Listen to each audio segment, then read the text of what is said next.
Dear viewers, today I am with the Lord Alex Carlile, a distinguished politician of the Great Britain and a renowned lawyer. He served British House of Commons more than 2 decades. Now he is the member of the House of Lords, and he was one of the strong advocate for human rights, democracy around the globe. And as you know, currently he is defending Bangladesh, former Prime Minister of the People's Republic of Bangladesh and main opposition leader, chairperson of the Bangladesh Nationalist Party, Begum Khaleda Zia.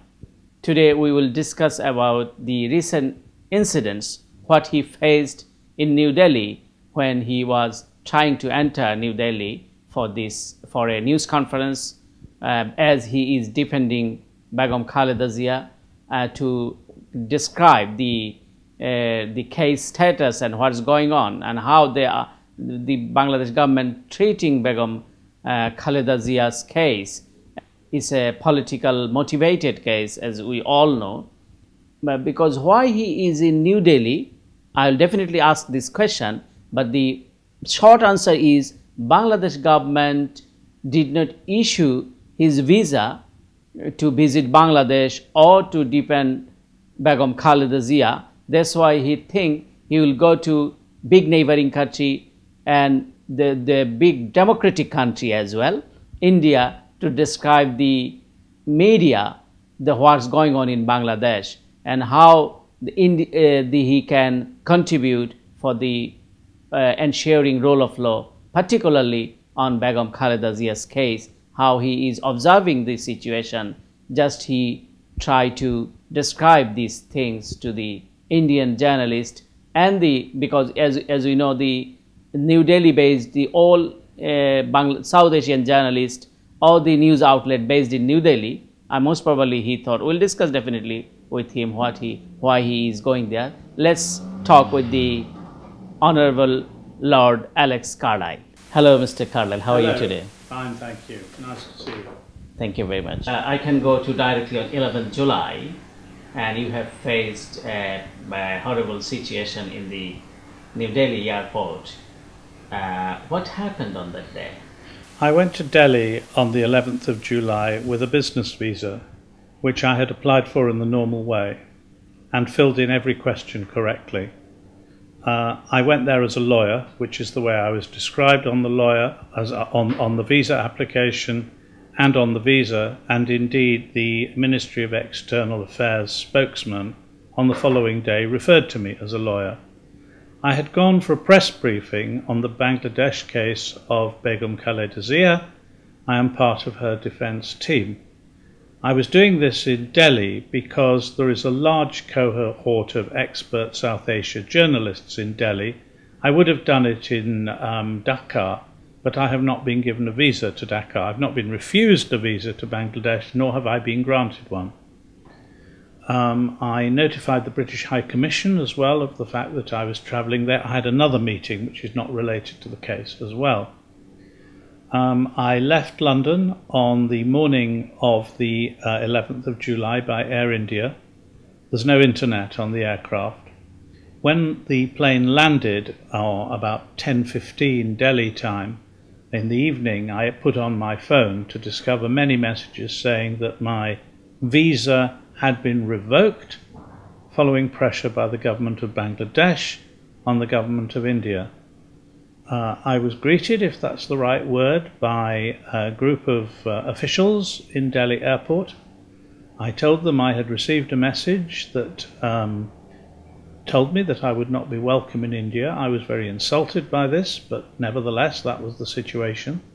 I had been advised through the British Foreign Office and the British High Commission that this decision would not be changed. During the course of my flight, my very skilled personal assistant in London, realizing that I would not be admitted into India, had managed to arrange at very short notice a return passage on a British Airways Qatar aircraft leaving Delhi at 1:50 in the morning, 3 hours after my landing approximately. Of course, I had an Air India return ticket. I was going to be in Delhi for a number of days. The officials were not able to give me any reasons whatsoever for the revocation of my visa. They said they had been given no reasons. I was treated very well, particularly by a young porter in the airport who carried my bags and took me to the lounge where I was able to wait for the new flight back to London, and indeed he was able to ensure that I could see the World Cup semi-final, in which I was interested. So I waited in the lounge for a couple of hours, and then I boarded the British Airways Air Qatar flight and came back to London. I returned to London. I participated in the press briefing by telephone. That day I was very seriously libelled by the Indian External Affairs spokesman. It was a shameful episode, and my judgment is that the government of India supinely succumbed to pressure from the government of Bangladesh, which was an improper interference in a law case. So is there anyone in the New Delhi airport from the British High Commission in New Delhi, because you are a senior political person, you are a member of the House of Lords? So is there any representation in the airport? Anyone was there? I didn't expect a British representative at the airport. I was able to talk, whilst I was in the airport, to the British Deputy High Commissioner, Dr. Alexander Evans, who was extremely helpful and has been very helpful throughout. So the British High Commission acted entirely properly, but there was nothing they could do to overcome the entirely irrational decision of the Indian External Affairs Ministry to refuse a British senior lawyer, Queen's Counsel, and indeed Member of Parliament entry into India. And I'm outraged by what occurred. I was also extremely tired when I returned home because of what had happened, and I incurred an additional expenditure, a very considerable independent expenditure, to pay for a business class ticket on an airline back to London, which I had not expected to buy. Do you think, as we know, India is a good ally of the Great Britain, this incident will affect the relationship between the UK and India? And what action has been taken from the Foreign and Commonwealth Office, as you are a senior most politician? You served in the British House of Commons and you are serving now in House of Lords. You are a renowned barrister. You defended the Princess Diana's spotless. So what action has been taken from the Foreign and Commonwealth Office? I don't know what action has been taken by the Foreign and Commonwealth Office. You'd have to ask them. As far as I'm concerned, the Foreign and Commonwealth Office did exactly what I expected of them. I have no criticism of them at all. My criticism is of the Indian External Affairs Ministry, which succumbed, gave in to a request from the Bangladesh government to remove my visa, and whilst I was in mid-air, right? If my visa had been removed before I travelled, I'd spend about 18 hours in the air.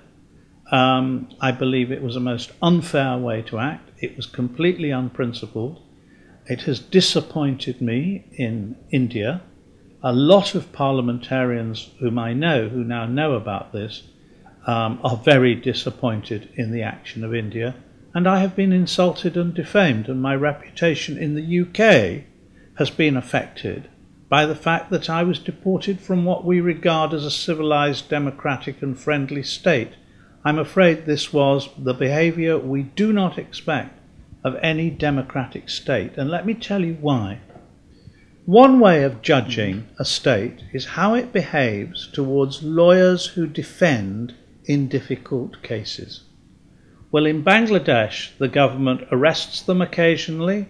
Some of them have disappeared forever, and even those it treats relatively mildly have their offices raided for no reason from time to time. They're very brave people, and I absolutely applaud the excellent and internationally renowned team of Bangladesh lawyers who are defending Begum Khaleda Zia, because Bangladesh treats defence lawyers in difficult cases with contempt.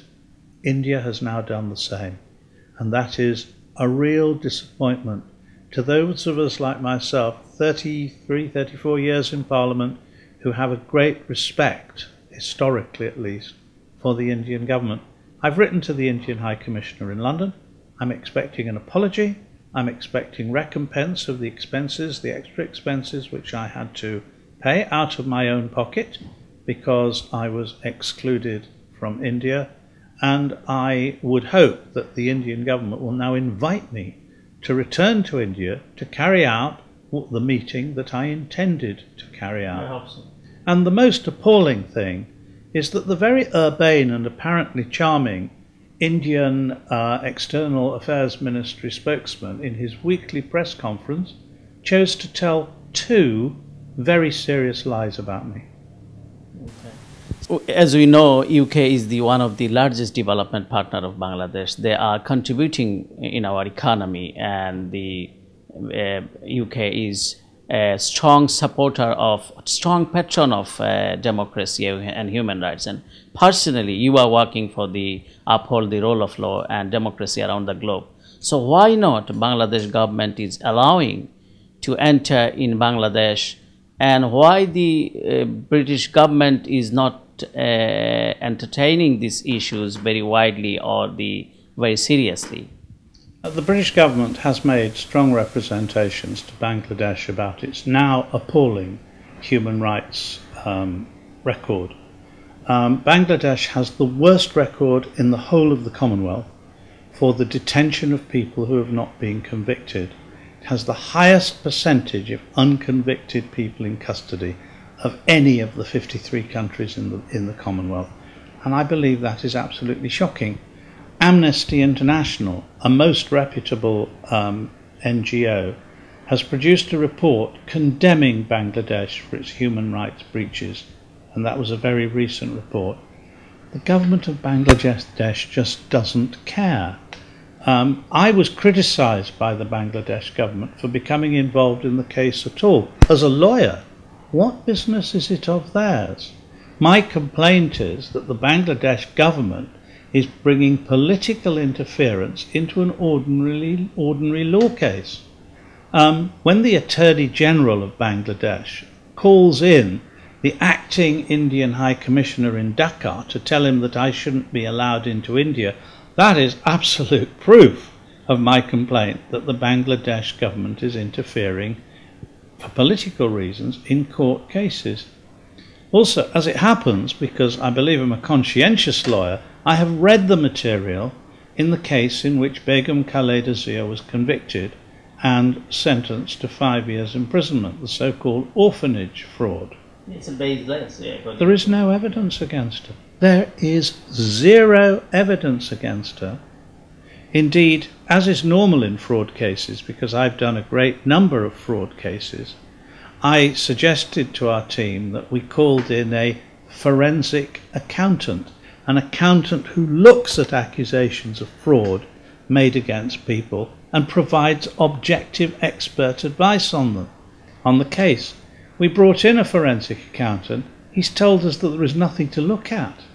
There is no work for him to do because there is no accountancy. There are numbers which are produced out of thin air, but there is no evidence of Begum Khaleda Zia being involved in any way in any fraudulent activity or acting dishonestly in any way. The whole case, I'm afraid, is just a put-up job for political reasons. The giveaway for that is that in the court documents, everywhere it says she was the former Prime Minister, but it's got nothing to do with the case. It shows that this is a political construct created by the Bangladesh government. I presume their motive is to keep her out of the election when it happens. Yeah, and to eliminate from the national politics, you know. To eliminate her from national politics. They've also brought a trumped-up case against her son, Mr. Tariq Rahman. He was the victim of an Interpol red notice, which Interpol removed because the whole case was being brought on political grounds and on evidence obtained by torture from a man who was later hanged. There is overwhelming evidence that the current Bangladesh government has now departed from all the rule of law norms which we in common law jurisdictions regard as vital. As you say, this is a politically motivated case, and not only main opposition leader, former Prime Minister Begum Khaleda Zia, and the eldest son and the acting chairperson of the party, and he's very popular in the country. I believe so. So it is. Do you think is the problem is their popularity rather than the? I wish it was as simple as saying the problem is the popularity of the BNP and particularly of Mr. Tariq Rahman. It's not so simple, unfortunately, because this government has abandoned its moral compass, its legal compass, its ethical compass. It's become a rogue government in rule of law terms. It's pretending that it applies the common law norms which we hold dear in our countries and which we share.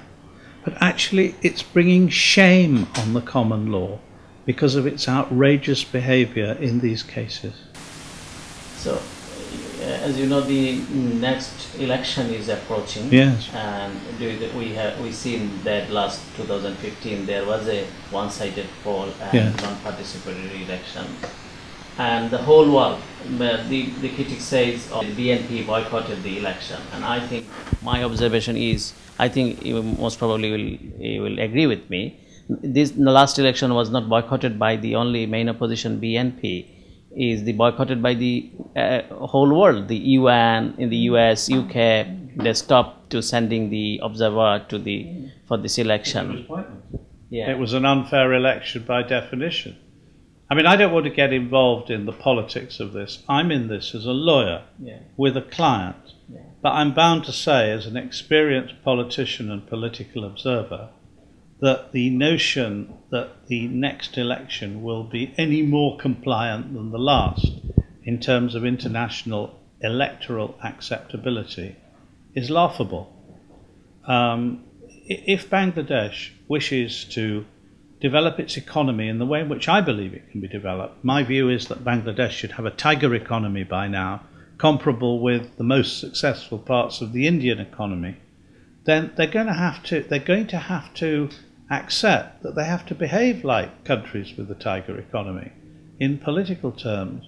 And the British government, I believe, and certainly the British politicians I know, are now very wary of endorsing anything involving Bangladesh because of the abandonment of the rule of law in any case that even has a sniff of politics in it. Do you think the current government is addressing these issues properly? The British government, as the British government is one of the largest development partners. Yeah. Okay, well, the British government operates in a very British way. The British government does not take political stances in any of the countries in which we deal. Those of us who, like me, learned our constitutional law at our professor's knee, as it were, as young students in university, know that the British government recognises the lawful de facto and legal government of a country and does its best to have as good a relationship as possible with such governments. So we do have a relationship with the governments of a large number of countries we really rather dislike. There is also a great affinity with Bangladesh because there's a huge diaspora of Bangladeshis in the United Kingdom, and indeed I was brought up in part of the northwest of England in which there was a Bangladeshi diaspora already in the 1960s. So this is very deep-rooted, and I want our Bangladeshis in our country, the United Kingdom, to feel under no threat whatsoever, including from the British government. So the British government gets on with its diplomatic relationship with Bangladesh, but it does make clear representations about human rights failures in that country. I know it has done so, and it will continue to do so. I don't think one should therefore confuse the giving of aid for the improvement, for example, of working conditions for factory workers in Bangladesh, a very important issue for British retailers in particular, with approval of the way the government behaves. The UK government disapproves of human rights violations in Bangladesh. Maybe it needs people like me occasionally just to draw attention to the nature and extent of those human rights violations. You are defending BNP chairperson and former Prime Minister Begum Khaleda Zia's case, and you are observing the Bangladesh situation very closely. And this sort of case, we as you know, the more than 15 cases filed against present Prime Minister Sheikh Hasina during the army-backed civilian government when they were in power. So they lifted their cases, and they are filing more cases to the BNP chairperson and the Tariq Rahman and all other leaders. Do you think that the rule of law is prevailing in Bangladesh? No, the rule of law is not prevailing in Bangladesh. I think it would be helpful for the future. And you know, governments are not there for themselves, they're there for their people. I think it would be helpful for the future if, for the benefit of the Bangladeshi population, the major political parties in Bangladesh were to put aside their vitriolic hatred of one another, which is their vitriolic. I think it would be good if they were to put aside their vitriolic hatred of one another, which has gone on for too long.